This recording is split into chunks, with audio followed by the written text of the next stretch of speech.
A utopic city in California, moon caves, and AI hiring. We got a good one for you. Hang tight. But also, given where we invest, Mike, it's like the perfect showcase for the future of energy usage, energy storage, how you actually bring these somewhat theoretical advances in technology into everyday living.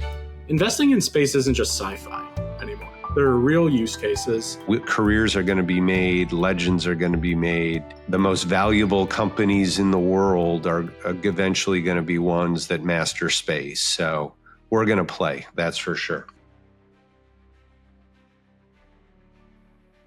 Hello, welcome back to this episode of the Tech Optimist. We have a 3 breakthroughs episode for you today, and we have the classic hosts behind this episode and behind this segment of the show. We have Mike Collins, founder and CEO at Alumni Ventures. And then, of course, we have his partner in crime for this segment for a few weeks, Michael Peri. He's a partner at Alumni Ventures. And then you'll probably recognize my voice. My name is Sam, and I'm the guide, editor, and narrative curator for this podcast. So I'm going to give you a little bit of snippet on, what the two are talking about today. So first topic that they bring up is about the California Forever Utopia City. Now, they sort of talk about then what it means to build a utopia city, how it affects, new technologies and new investments and new companies that could spring up because of this, all of this new needed technology. And it's a cool conversation. And then second breakthrough, we talk about the network of caves on the moon.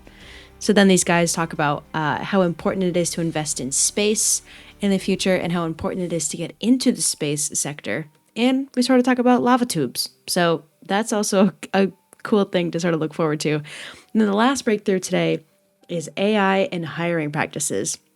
And now Mike kind of talk about what that means for the future of hiring and, any potential biases that are there or that could come up, with a sort of AI technology being the brain behind it all. So I'm going to stop yapping and let's get right into the episode. Hang tight and we hope you enjoy.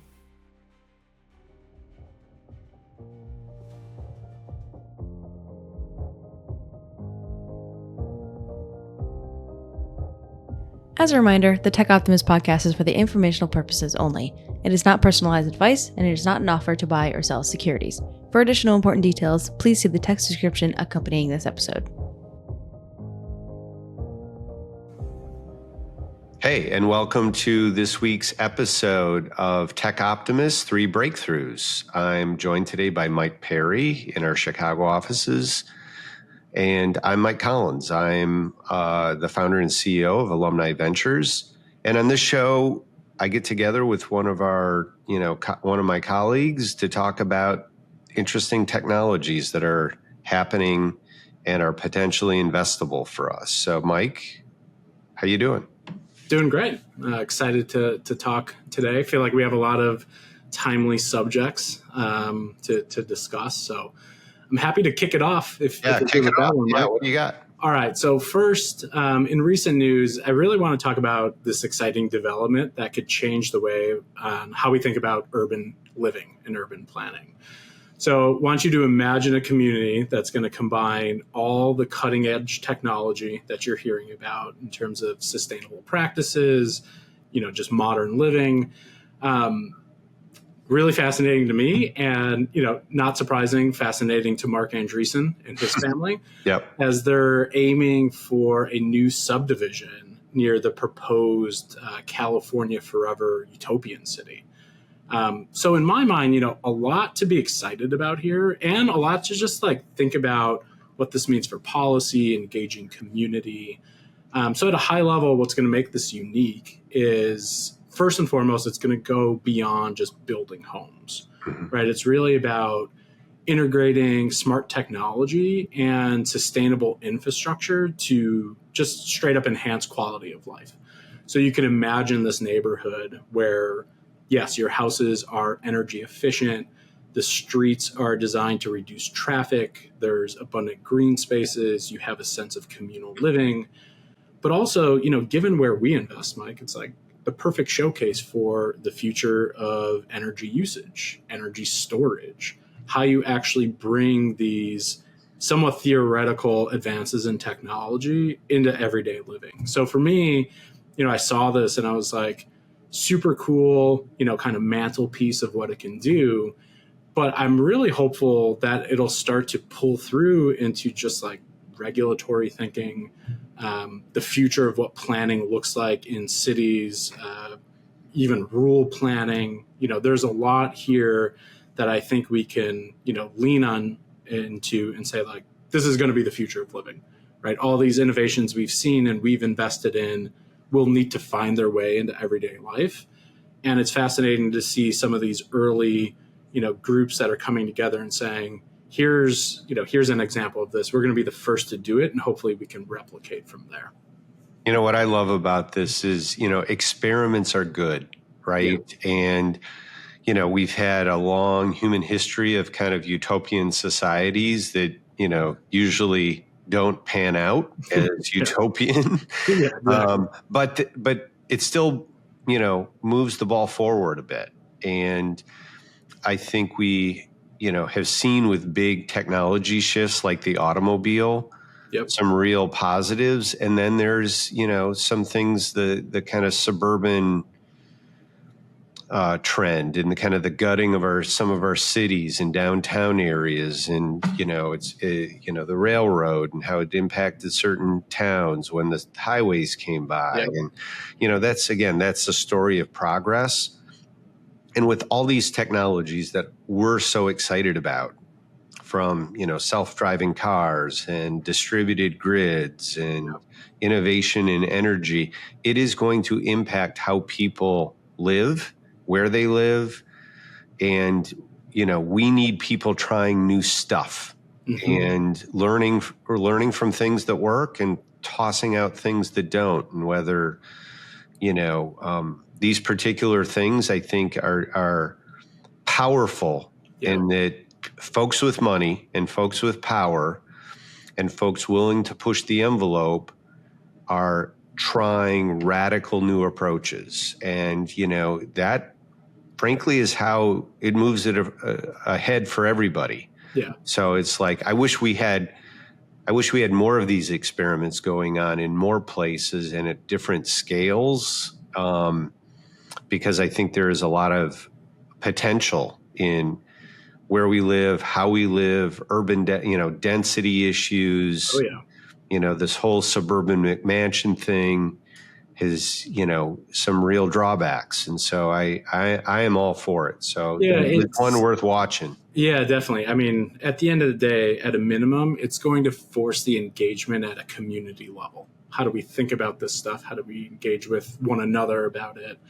So definitely there's going to be, These are trade-offs of values, right? Kind of thing. And so, and then money and cost and affordability and access and all of that matters. So thumbs up for more experiments for sure. Yeah, for sure. As far as experiments go within city planning and architectural representation and design, some of you may know from listening to this podcast that I have an architectural background, and part of my education in Boston. Within that education structure, there's a lot of learning about architectural history and sort of failed projects or attempts, right? And one of my favorites that I've seen firsthand is Eero Saarinen's 1948 landscape design that surrounds the Gateway Arch in St. Louis, Missouri. So I personally have seen it in the museum. Underneath the arch is a massive architectural model, right? It's a two-scale model of the city and what Eero Saarinen wanted to design along with the arch. Again, spoiler alert, it never ended up happening. But just seeing a physical representation of someone's idea in this utopic kind of environment that he wanted to provide the city of St. Louis reminded me of this breakthrough that Mike brought up. So I also found a really good journalistic style video by TechCrunch that kind of digs into this breakthrough a little bit more and a little bit more about the story behind this utopic city and behind, California Forever, this other company that's involved in this sort of utopic thing. So I'm going to play that really quick, and then we're going to do an ad, and then we're going to go right back into Mike's breakthrough for this episode. So hang tight.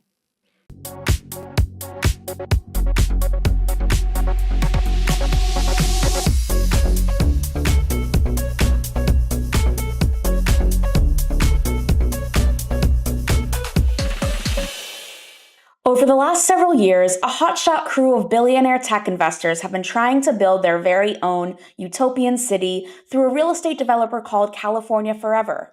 With supporters like Michael Moritz, Reid Hoffman, and Mark Andreessen, this project sought out to create a walkable city that could house up to 400,000 people, building on 60,000 acres of land north of San Francisco. But the project hit a serious speed bump last month when California Forever withdrew a ballot initiative, pulling voters on the new city, instead opting to file an environmental impact report and try again in 2026. Andreessen might not want to wait, though. TechCrunch learned this week that the venture capitalist's family is planning another community in the area as well, using land that his wife's real estate mogul father, John Arriaga Sr., purchased decades before his death in 2022. Arriaga Sr. bought up land in the Bay Area and built office buildings before Silicon Valley was even a thing, laying the groundwork for his family's fortune. California Forever is doing something similar. TechCrunch reporter Margot McCall writes, California Forever's strategy mirrors Arriaga's. Both targeted cheap agricultural land, both operated largely in secrecy, and both set out to establish metropolises before there was any obvious demand for them. These developments sound amazing on paper. They're walkable cities with lots of green space, good schools, and effective public transit. But the California Forever project has been controversial among existing residents of Solano County. Congressman John Garamendi argued that there is not enough space for 400,000 residents and that the nearby Travis Air Force Base could be negatively impacted. Plus, the developments could strain local water supplies and raise infrastructure costs. So it's probably a good thing that California Forever took a step back to figure out how to address these issues before putting the proposal to a vote. The Arriaga family's development plans are a bit less intrusive. The land totals around 730 acres, and the plan thus far is to build 1,000 homes. The end goal of building this development would be to sell it, whereas California Forever seems intent on developing some sort of techno-utopia. So, is this a situation of a son-in-law following in his father-in-law's footsteps? We'll have to wait a few years to find out.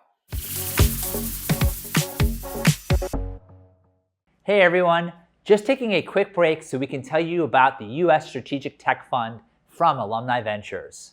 AV is one of the only VC firms focused on making venture capital accessible to individual investors like you. In fact, AV is one of the most active and best performing VCs in the US, and we co-invest alongside renowned lead investors.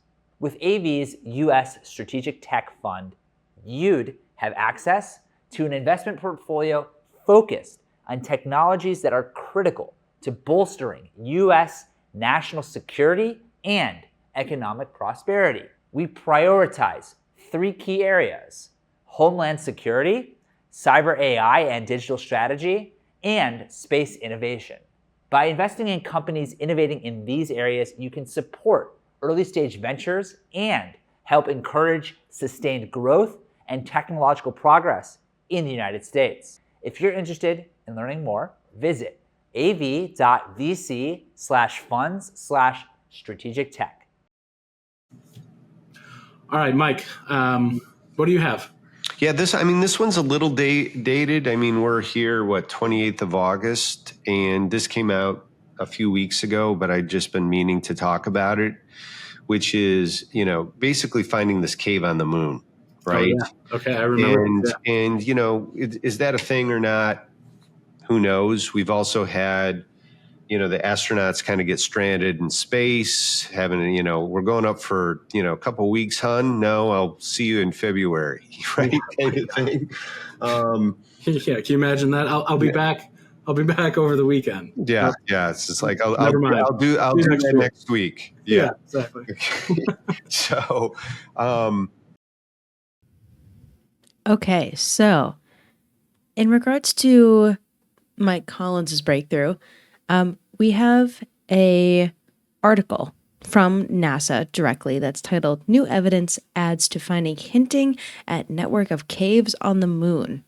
First off, that's just a bonkers concept, right? I had thrown the article header a little bit earlier, but I wanted to read a little bit of this article for you guys because it is so cool. And then also, as well, there's a really cool YouTube video that they shared on this article by NASA 360 called Lava Tubes Science Beneath the Surface of the Moon, which is about only a minute and a half, which I also wanted to share. So that will come up right after this. But a snippet, from this article written by Lonnie Sketman. This came out in July of this year. An international team of scientists using data from NASA's LRO, Lunar Reconnaissance Orbiter, has discovered evidence of caves beneath the moon's surface. In reanalyzing radar data collected by LRO's Mini-RF, Miniature Radio Frequency, instrument in 2010, the team found evidence of a cave extending more than 200 feet from the base of a pit. The pit is located 230 miles northeast of the first human landing site on the moon. The full extent of the cave is unknown, but it could stretch for miles beneath the surface. The Mini-RF is operated by the Johns Hopkins Applied Physics Laboratory in Laurel, Maryland.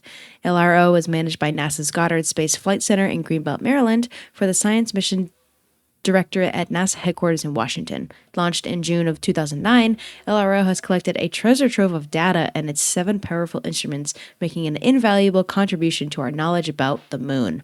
NASA is returning to the moon with commercial and international partners to expand human presence in space and bring back new knowledge and opportunities. That's that sort of technology that I mentioned a little bit earlier. But here's that YouTube video that I was talking about. And then after that, we're going to do the last ad. Again, this video is really cool. Hang tight. We'll be right back. The moon originally was a big ball of magma. Through time, as the crust formed on the surface, the magma on the interior also slowly leaked to the surface. A lava tube is essentially a cave, an enclosed tunnel through which lava flowed, and if it was able to drain out, you now have this open cave through which you can conduct some interesting scientific experiments. Here on Earth, a research team studies lava tubes as a means for better understanding how we can explore and understand lava tubes on other planets and the moon. From some of our high-resolution images from the Lunar Reconnaissance Orbiter, we can actually see pits on the surface of the moon, and it looks like these could be the extensive lava tube networks. So they could be pathways that are tens to hundreds of meters long, they could be kilometers long. Understanding lava tubes, where and when they formed on the surface of the moon is just a really exciting scenario. These caverns have been protected from the space environment. So this really would be an ideal place to try and collect samples that tell us not only about the moon, but about the solar system in general and how it's evolved through time. Our next step's starting to plan robotic exploration of the moon again, and this might involve observations that would help confirm the presence of lava tubes or some of these subsurface void spaces. They may even be accessible by robots or in the future maybe even humans. To me, it just makes them a very interesting and exciting aspect to studying the surface of the moon. Do you have a venture capital portfolio of cutting-edge startups? Without one, you could be missing out on enormous value creation and a more diversified personal portfolio. Alumni Ventures, ranked a top 20 VC firm by CB Insights, is the leading VC firm for individual investors. Believe in investing in innovation? Visit av.vc/foundation to get started. But it's the bigger picture of space and investing, and people kind of, because there's some pretty high profile people and some, billionaire space tourism going on. I think people are, they've lost the line a little bit, that this is actually a very important place where real innovation is taking place and infrastructure is being built. I was with a group of very young venture capitalists just starting out in their careers, and they're all looking to make their name in something. Yeah. Right. Kind of thing. And, if you're 26 and looking to be in this space for the next 40, 50 years, it feels early, but it's not. Space is definitely one that would be on my recommended list to get to know, figure it out, figure out where the technology stack is, where it's going, who's going to make money, who's going to be kind of, a pioneer that gets killed. It is, there are things that are not 40 years away here, that there are people that are, making money in communications, making money in materials, payload. It is, and it has legs, right? I mean, one thing about space is it's an almost infinite possibility of new and investing, and I again, probably beyond my life, but in future generations, it's a little bit like I went through the phase of like, oh, we're going to do an internet fund or something, right? Yeah. But it's just like, okay, that is just imbued in all investing now. I just think, again, space is going to become one of the places that everybody just is like, what's the next thing in space? What's the next thing in space? What's the next space? And so I think it just has long legs and a big tail. And so I just, we're an active investor in it, but you want to talk about a couple of things? Yeah, I mean, from we'll have Sam put up. Yeah, from Axiom to Impulse to screen. Cesium. I think what's fascinating, and you're communicating this in the way that I too engage, my peers or folks that are generally interested. It's like investing in space isn't just sci-fi anymore. Yeah. There are real use cases. Yes, I think you default to, the defense use cases and, the primes that are there and how you could potentially disintermediate or innovate around it. But you're also seeing, turn off gravity and go manufacture, new pharmaceuticals in space. Mm-hmm. That's known research, right? There are, clearly the amount of materials that you could bring down to actually say, hey, this is a more sustainable way of mining potentially, right? The whole point is there are equally as many commercial use cases as I think there are government, and we're only starting to see that. And, I think of the work like Pete and Drew are doing on the strategic fund, right? Like really putting a name out there for ourselves, getting in high caliber deals, but also, AV in a whole, being able to describe what these deals are, why we're excited in a way that resonates with the everyday person. Yeah. I think the more we can do that, and certainly our peers in the industry are doing the same, I think it'll just exponentially grow what we're able to accomplish in space beyond, putting on your sci-fi hat. Like, oh, what else are we going to do out there? It's like, it's very real things and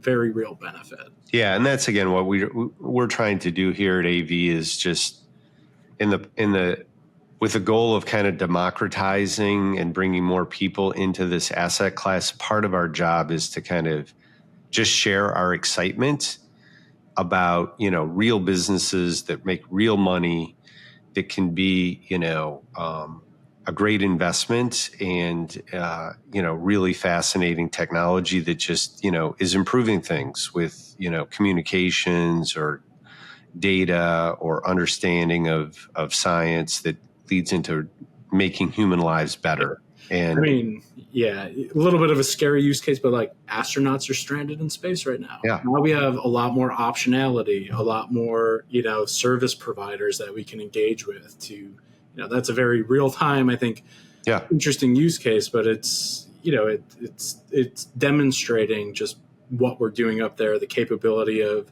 intersecting both public and private sectors to not only innovate, but partner together to just accomplish whatever mission it is that they set their minds to.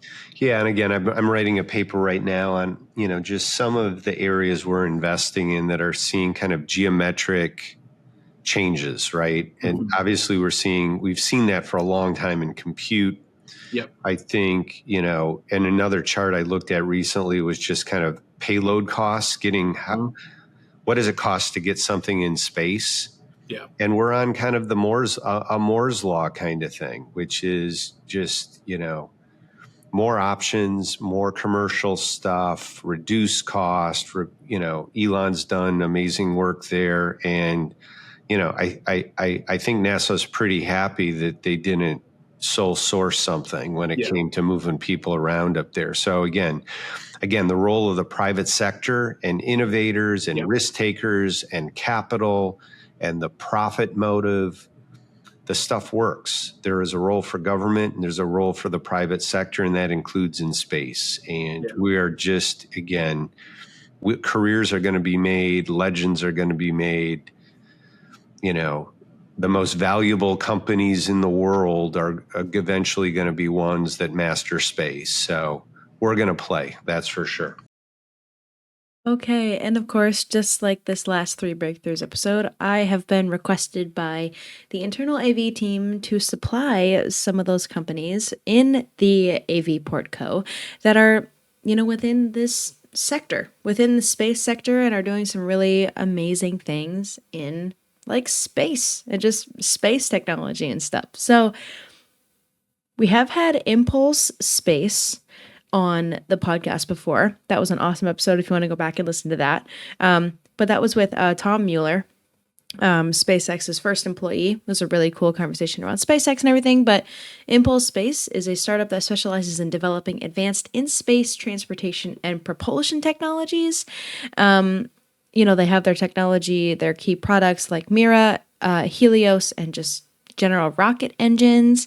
And then we also have another company called CCM Astro, which is a startup that specializes in developing advanced communication technologies for aerospace applications.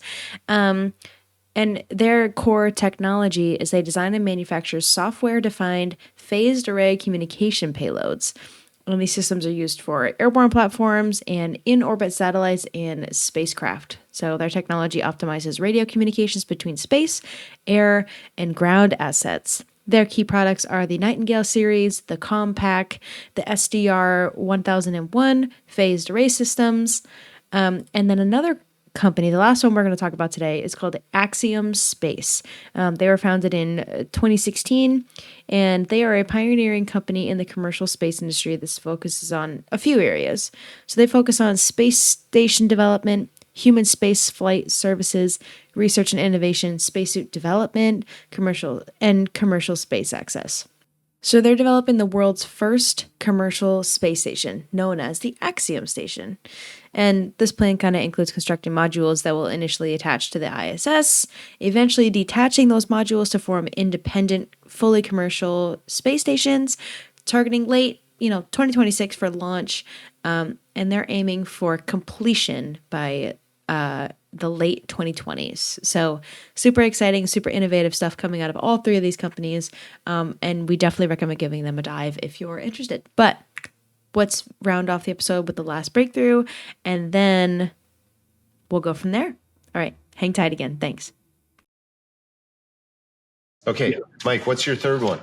All right, talking about careers and stepwise functions and change.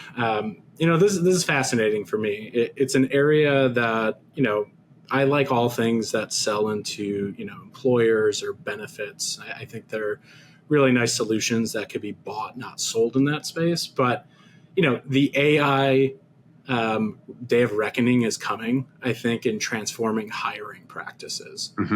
So we've seen numerous companies in the space. I'd say any day you're kind of browsing the broader internet, you're going to see something about, a new AI interview software and how it's going to fundamentally change how companies are evaluating candidates.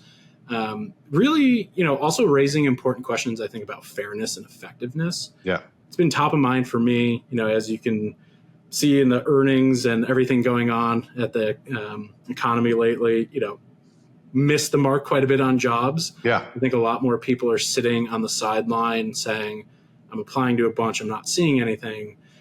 And I think that's a really fascinating topic to think about because there's definitely a growing trend in using AI-powered interviewing. So these are going to do everything from, automating the early stages of the hiring process. So it could analyze video interviews. It can assess candidates' responses, body language, even tone of voice to provide insights, right, into the suitability for them in the role.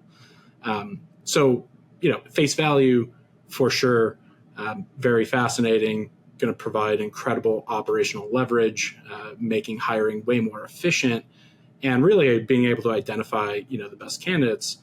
However, I'd say, this is a trend that's not going to come without its challenges. I think we're going to face a lot of critique and argument around how AI systems are reinforcing, potential biases and, disadvantaging candidates based on, it could be appearance, accents, or other factors like totally unrelated to job performance. So this is one, we're monitoring from an investment standpoint, and just one I enjoy engaging people about, because it is one of these, core, like, is AI going to do too much, right? Is a human in the loop a good thing? I think this is a prime example of that.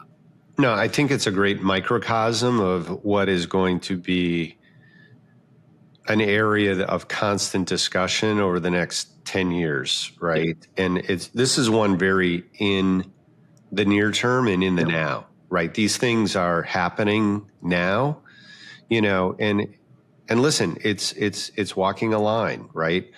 I argue there is so many, first of all, hiring is such an art. Yeah. And so full of bias already that the bar is actually very low to have a more fair, more equitable, and more productive system using software, right? That, that this is humans judging other humans is one of the most fraught, biased, rich things that you could ever ask a human Mike, to do. Right? Wasn't it one of this is a topic for another day? But do you remember it was like years ago the study that was published about judges and how they're like, I need to see the person, and they're like, actually, that's not meaningful whatsoever. And if anything, it actually brought more bias. Yeah, I mean, the example that I'm familiar with, I believe, was a music competition. And I think it was on gender, right? And what they found is by putting the person behind a curtain, that the results were very, very different. Yeah. And so I'm inclined to think that this is an area of rapid improvement very quickly and a great application for it. Yeah. I mean, we are, surely the software will not be perfect. The AI will not be perfect, but like self-driving cars, the standard should not be perfection. Yeah. The standard should be materially better than what the alternative is. And we have just known from study after study, people make their decisions very on hiring, very emotionally, very much a preference for hiring people like them, and not just in physical characteristics, but in style and body language and posture and all of this kind of stuff. And so sign me up. Yeah, right? I'm with you. I think it defaults real fast to like, policymakers and industry leaders are going to have to come together and collaborate around this because, it's going to be, you have to audit for bias and clear standards. And you could just take that same argument and reframe it a little bit. And you're like, yeah, but you could also tune this to identify things that you would never do. Yeah. Anyway. Right. I mean, I just give you an example of that, which is, I think that there's huge bias toward, going to fancy schools. Yeah. Right. And that is probably an area that is over indexed in our society. Yeah. Right. And it's like, Mike Collins went to school X, Mike Peri went to school Y. That there's all kinds of biases that kind of get carried along with that. Most of that is, yes, there's applications and credentialing and all that does go on, but it's over-indexed probably, right? I agree. And could an AI system look at work quality, those kinds of things. And I just think this area of evaluating, of recruiting, of coaching, which is another thing that can be on the positive side, which is, how does Mike work with Joe? Yep. Okay, this employee is struggling. How can an AI coach them to, present better, or those kinds of things? So, at the end of the day, I've said this. I said this to my board recently, which is, I think and this was in the context of leaders of companies using AI themselves. Yeah. In the context of having an AI assistant, right? That helps them with their jobs, whatever that is. And I basically said, I think very shortly there's going to be two types of founders, two types of CEOs. There are going to be AI assisted and former. Yeah. And so, I think that's the world we're going to work in.